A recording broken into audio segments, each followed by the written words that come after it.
Hey everyone, welcome to Coral Currents. Before we get started, we want to acknowledge the land we're on here in Northeast Portland, Oregon, which rests on the traditional lands of Multnomah, Wascow, Cowlitz, Cathlamet, Clackamas, Chinook, Tualatin, Kalapuya, Malala, and many other tribes. These indigenous peoples have lived here for over 11,000 years, building communities and sustaining themselves with the natural resources of this region.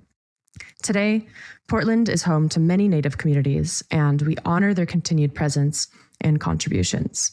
We also recognize the painful history of genocide, forced relocation, and assimilation that continues to impact Indigenous families.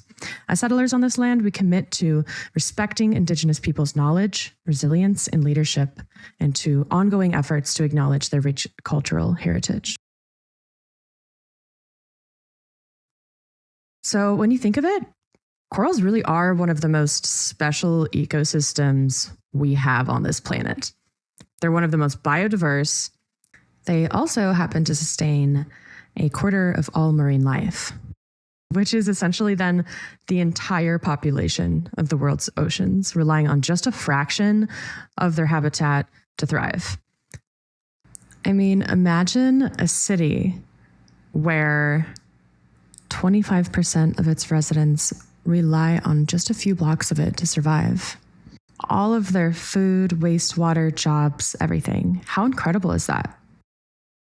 So if we take a minute to talk about the cultural connection that are tied to reefs, they're so strong. And globally, local and indigenous people have ties to their beings. Particularly, this is a strong relationship in areas like Australia, the Caribbean, Southeast Asia, and the Hawaiian Islands, but also East Africa, the Swahili coast, the Pacific Islands, such as Polynesia, Micronesia, where many Pacific Islanders have deep spiritual ties to the ocean and their coral reefs. They view them as a sacred space a lot of the time. Often they derive their medical needs and beliefs from the actions of the reef. So I really love looking into these kind of traditional beliefs people have with coral. It's a type of love and care for their environment that is always so unique to learn about. And it usually includes some type of god and spirit associated with the sea and its creatures. So I'd love to talk about this as well. For example, Maori of New Zealand see the ocean and the reefs as part of their ancestral heritage.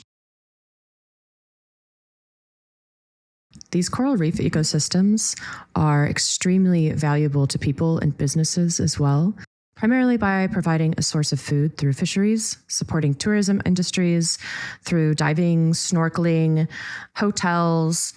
They protect coastlines from erosion and storm damage. They also offer potential for new medical discoveries due to their high biodiversity.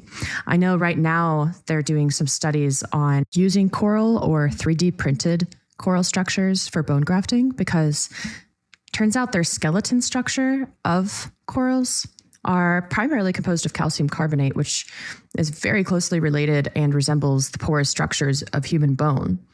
This allows new bone cells to grow onto the coral framework and essentially replace it over time. This makes it a potential biocompatible scaffold for bone regeneration.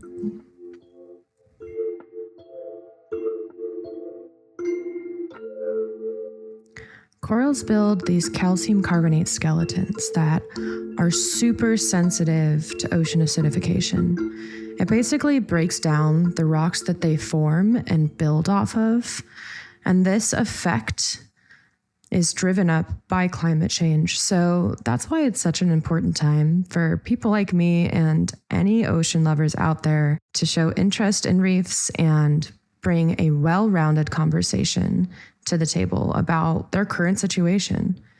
Who's out there helping, and also how much is it helping really? I really started this podcast because I wanted to learn more about corals myself. And so to be completely transparent with you all, I came to a part in my research where I learned about genetic modification of corals and the super corals and all that. And I was faced with like an ethical dilemma. I said, what is the general public saying about this? What do they think? What are scientists saying? Where is that getting kind of fuzzied up? Is there some massive misunderstanding about this? Or do I need to reconsider, what I think is best for corals? So I've been addressing that question in a way, trying to like prove myself right or wrong. But through that, I have learned so much about the techniques people are using. And it's not just one thing. It's not just the other. There are a lot of different methods coming out right now that people are doing. And it really depends region to region, right? What works. So I want to keep that conversation open. I don't want to just be like, yeah, like they're doing this and that is exactly what they should be doing, or this is wrong. No, I want to make it like, hey, this is an open discussion. And also, if you guys out there agree or disagree, go to my website, post a question or comment about it, and I might address it in one of my podcasts.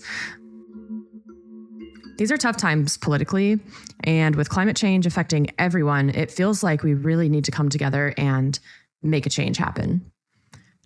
A big part of that is inspiring new scientists. If we can all get together on the same page, whatever side you're on, and start working together, that would be huge. I also think a big part of this is that we need to relearn how to talk to each other, especially when we disagree. Instead of just throwing shade on social media, let's have meaningful conversations right here. If we can do that, we'll expand our research, get help from others, and actually move the needle. So yeah, I'm here to re-inspire myself, hopefully for you too.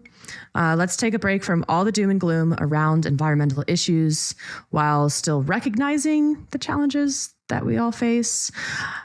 I mean, the planet is warming up, and I'm no politician with any big money to make like massive changes, but I do believe we can make a difference by collaborating and learning together. Coral restoration is so new, and there's so much to discuss.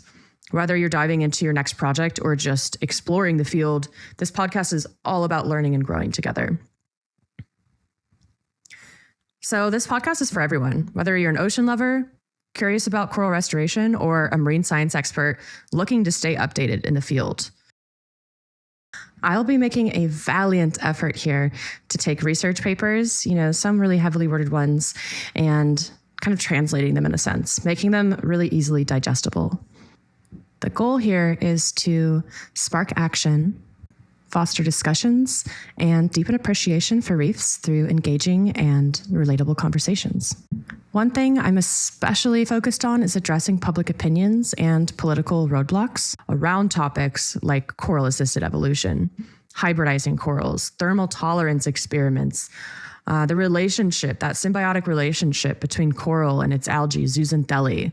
So that's like the first episode that we'll really be getting into after the co-host introductions. So we want to hear from you. I have a website developed, just everything is new, so it will be changing a lot. You can submit questions there on the very first page. You can submit it anonymously. You can put your handle in. You can also go to the future guests page, and it will show pictures of all the future guests with a little research bio of them and what we'll be discussing for that topic. You can submit a question for them directly, and you have a potential to have that question talked about on the next podcast. So head to the website anytime. It'll be linked in each episode. I'm really looking forward to hearing from you all, and I even have a blog on that site too. The first episode of Coral Currents will be Coral Superheroes, Tiny Builders of the Reef. We'll go over the basics and get familiar with corals for future episodes. Don't forget to subscribe, share the podcast, or even just click the share link. It really makes a difference on gaining traffic, and we would greatly appreciate that. Enjoy.